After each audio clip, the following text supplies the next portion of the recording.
جب ہم شادی کرنے بچے کی جاتے ہیں یا بچہ خود نوجوان بیٹھے ہیں، ہماری ڈیمانڈ کیا ہوتی ہے؟ لڑکی کیسی ہو؟ 3-4 شرطیں، خوبصورت ہو، ذرا اچھا سا جہیز لے کر آئے، خاندان اچھا ہو، بس تعلیم یافتہ ہو تو اور اچھا ہے۔ 3-4 چیزیں۔ اچھا لڑکا کیسا ہونا چاہیے؟ اگر لڑکی والے مجھے سن رہے ہیں، بزرگ اپنے بچی کے لیے رشتہ ڈھونڈتے ہیں تو کیا دیکھتے ہیں؟ وہ کہتے ہیں نا کہ مرد کی خوبصورتی تو اس کے جیب سے ہوتی ہے، رنگ روپ نہ بھی ہو، پیسے والا تو پھر بھی چل جاتا ہے، لیکن بہرحال چلو دکھنے میں اچھا ہو، پیسہ ہو، ذرا غلط کوئی کام، بڑے غلط کام نہ کرتا ہو۔ اچھا ہمارے یہاں غلط کام بھی اپنی مرضی سے بنائے ہوئے ہیں، ہماری لسٹ کچھ اور ہے، شراب نہ پیتا ہو، جوا نہ کھیلتا ہو، ہیروئنچی نہ ہو، نشئی نہ ہو، ایسے کام نہ کرتا ہو کہ جس میں معاشرہ برا کہے۔ یعنی ہمارے نزدیک برائی بھی وہ والی برائی ہے جس کو لوگ برا سمجھتے ہیں۔ یہ چیک کرتے ہو کہ نماز پڑھتا ہے کہ نہیں پڑھتا؟ شراب پینا حرام، مگر نماز نہ پڑھنا اس سے بھی بڑا حرام، مگر بے نمازی کے تو کوئی پرابلم نہیں ہے۔ پیسے کتنے کماتا ہے یہ ضرور چیک کرتے ہیں، کدھر سے کماتا ہے یہ چیک کرتے ہیں۔ حرام کمانے والے کو اپنی بیٹی دینا چاہ رہے ہو، اور اگر خدا نہ خواستہ سود کا کام کر رہا ہے، سود کھانے والے کو تو اللہ سے جنگ کرنے والا کہا گیا، اللہ اس سے اعلان جنگ فرماتا ہے۔ تم اپنی بیٹی کا رشتہ اس کے ساتھ کر رہے ہو جو رب سے جنگ کر رہا ہے، بچے گا، بربادی ہونا ہے۔ اچھا پیسے حرام کے ہیں، آپ کی بچی کو بھی حرام کھلائے گا، آنے والی نسلوں کو بھی حرام کھلائے گا، بٹ نوبڈی کیئر، کون خیال کرتا ہے اس چیز کا؟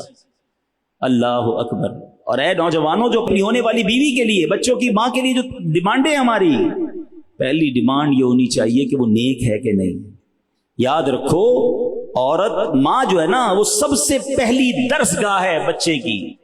اگر ماں کا عقیدہ ہی درست نہیں ہے، وہ عورت جو ہے جس باعملی نہیں ہے، نمازی نہیں ہے، نیک نہیں ہے۔ آپ کو پتہ ہے غوث پاک جب پہلے دن مدرسے میں گئے، قاری صاحب نے کہا پڑھو بسم اللہ الرحمن الرحیم، غوث اعظم نے 18 پارے زبانی سنا دیے۔ پہلے تو قاری صاحب حیران ہو گئے، پھر کہا اور 19واں بھی پڑھو، کا اتنا ہی یاد ہے؟ کدھر سے یاد کر کے آئے؟ پہلے دن مدرسے میں آئے ہو؟ کہتے بات یہ میری ماں حافظہ 18 پاروں کی تھی، میں ماں کے پیٹ میں تھا، ماں قرآن پڑھتی تھی، میں نے ماں کے پیٹ میں ہی 18 پارے یاد کر لی ہے۔ ٹھیک ہے یہ ان کی کرامت ہے، یہ بات یاد رکھیے گا، اگر ماں نیک ہے تو بچے پر اس کا اثر آئے گا۔ آپ کو پتہ ہے خاتون جنت بی بی فاطمہ امام حسن اور امام حسین کو جب دودھ پلاتی تھی اور جھولا دیتی تھی تو کیا کرتی تھی؟ تلاوت قرآن کرتی تھی۔ اب بتاؤ نا کیسی اولاد ملی؟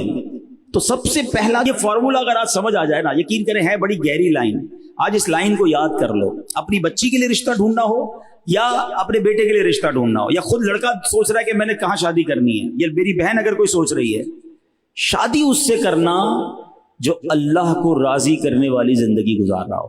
جو رب کو راضی کرے گا اللہ اس کو بھی راضی کر دے گا۔ اس سے شادی مت کرنا، یا ادھر رشتہ مت کرنا جو اللہ کو ناراض کر رہا ہے، کیونکہ اگر رب ناراض ہے نا تو لائف برباد ہو جانی ہے۔ ایک لائن میں نے آپ کو سب بتا دیا۔ اب رب کو راضی نمازی کرتا ہے، بے نمازی نہیں کرتا۔